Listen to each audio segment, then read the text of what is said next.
दोस्तों, mutual fund से loan कैसे ले, इसके बारे में आज जानकारी लेंगे। स्वागत है आपका हमारे चैनल आरजे मनी मार्केट में। मैं हूं आरजे पटेल। दोस्तों, हमारी लाइफ में कुछ भी तय नहीं होता। आप फ्यूचर में कभी भी फाइनेंशियल क्राइसिस में फंस सकते हैं या कभी भी आपको किसी भी काम के लिए पैसों की ज़रूरत पड़ सकती है। वो चाहे घर का रिनोवेशन करना हो, फैमिली में शादी हो या मेडिकल इमरजेंसी की कंडीशन हो। ऐसे में सबसे पहले आपके मन में आपके पास जो भी कैश पड़ा है उसका यूज़ करने का ख्याल आता है।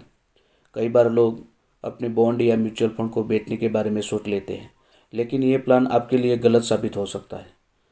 अपने म्यूचुअल फंड यूनिट्स को बेचने की बजाय आप उनके एवज में लोन ले सकते हैं।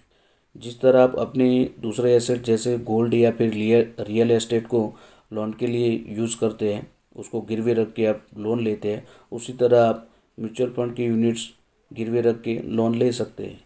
किसी भी बैंक या फिर नॉन बैंकिंग फाइनेंशियल कंपनियों से अपने म्यूचुअल फंड होल्डिंग के लिए भी लोन ले सकते हैं। कम इंटरेस्ट रेट के कारण आपको क्रेडिट कार्ड लोन या फिर इंडिविजुअल लोन के मुकाबले म्यूचुअल फंड के जो यूनिट के बदले में जो लोन मिलती है वो काफ़ी कम रेट्स पर आपको मिल जाएगी। तो आपके लिए यह सौदा बेहतर साबित होगा। दोस्तों, इस वीडियो में हम म्यूचुअल फंड से लोन लेने के लिए कुछ फ़ायदे बताएंगे और कुछ चीज़ों का ध्यान भी रखना चाहिए, वो भी मैं आगे आपको बताएंगे। पर इसके लिए आप अंत तक इस वीडियो में बने रहें, इस वीडियो को कहीं से स्किप ना करें। म्यूचुअल फंड पर लोन लेने के फ़ायदे जान लेते हैं। आप अपनी म्यूचुअल फंड की होल्डिंग की लिमिट तक ही लोन ले सकते हैं। आप अपने म्यूचुअल फंड को होल्डिंग पर कितना लोन ले सकते हैं, ये काफ़ी हद तक उस बात पर डिपेंड करता है कि आपने किस तरह की म्यूचुअल फंड में निवेश किया है। और साथ ही ये बात भी ध्यान रखी जाती है कि आप किस फाइनेंशियल इंस्टीट्यूट से लोन लेने के बारे में सोच रहे हैं। HDFC और ICICI जैसे बैंक आपको इक्विटी म्यूचुअल फंड के मामले में नेट एसेट वैल्यू का 50% तक का और डेट म्यूचुअल फंड के लिए आपको 80% तक का लोन देते हैं। यानी कि आपके पास इक्विटी म्यूचुअल फंड के यूनिट्स हैं तो आपको 50% तक का लोन मिल जाएंगे, और डेट म्यूचुअल फंड के यूनिट्स है तो आपको 80% तक का लोन मिल जाएंगे।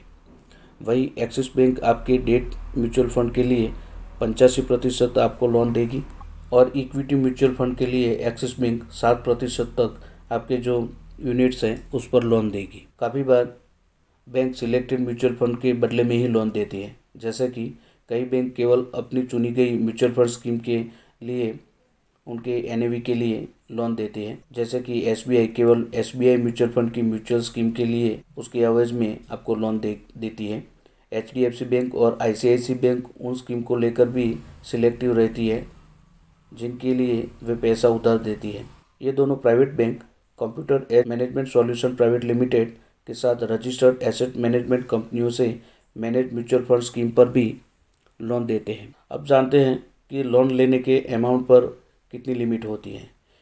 ज़्यादातर बैंकों के पास आपको देने वाला लोन उसकी मैक्सिमम और मिनिमम लिमिट तय होती है। जैसे ज़्यादातर बड़े प्राइवेट बैंकों ने मिनिमम लोन अमाउंट 50,000 रुपये और मैक्सिमम अमाउंट 20 लाख रुपये तय कर रखा है।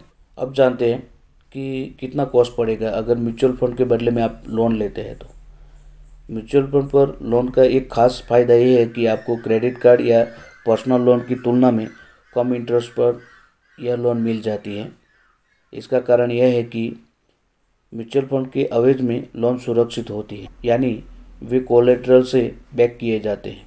यानी कि अगर आप डिफ़ॉल्ट हो जाते हैं तो आपके यूनिट्स बेचकर बैंक आपकी लोन को पूरा कर सकते हैं। दोस्तों, आप म्यूचुअल फंड लोन लेकर उस पर अर्न भी कर सकते हैं। तो जानते हैं वो कैसे कर सकते हैं।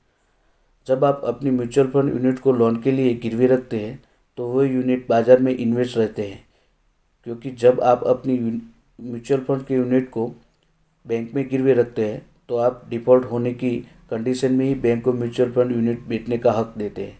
लेकिन जब तक आप डिफ़ॉल्ट नहीं होते तब तक आपका जो इन्वेस्टमेंट है वो बाज़ार में लिंक है और उस पर आप रिटर्न कमा सकते हैं। तो इस तरह जब तक आप डिफ़ॉल्ट नहीं हो जाते तब तक आप अपने जो भी यूनिट्स हैं म्यूचुअल फंड के उस पर अर्निंग कर सकते हैं। तो इस तरह आप म्यूचुअल फंड पर लोन ले सकते हैं। हालांकि अब बात कर लेते हैं म्यूचुअल फंड पर लोन लेने से पहले किन बातों का ध्यान रखना चाहिए।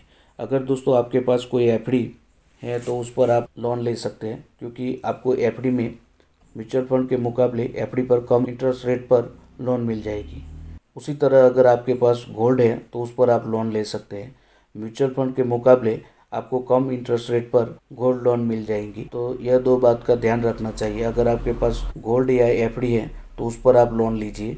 म्यूचुअल फंड के मुकाबले में आपको गोल्ड और एफडी पर कम इंटरेस्ट रेट पर लोन मिल जाएगी। तो आई होप कि ये वीडियो आपको पसंद आया होगा। अगर हमारे चैनल आरजे मनी मार्केट को अब तक सब्सक्राइब नहीं किया है तो प्लीज़ इसे सब्सक्राइब करें और इस वीडियो को एक लाइक ज़रूर दें। थैंक यू, धन्यवाद।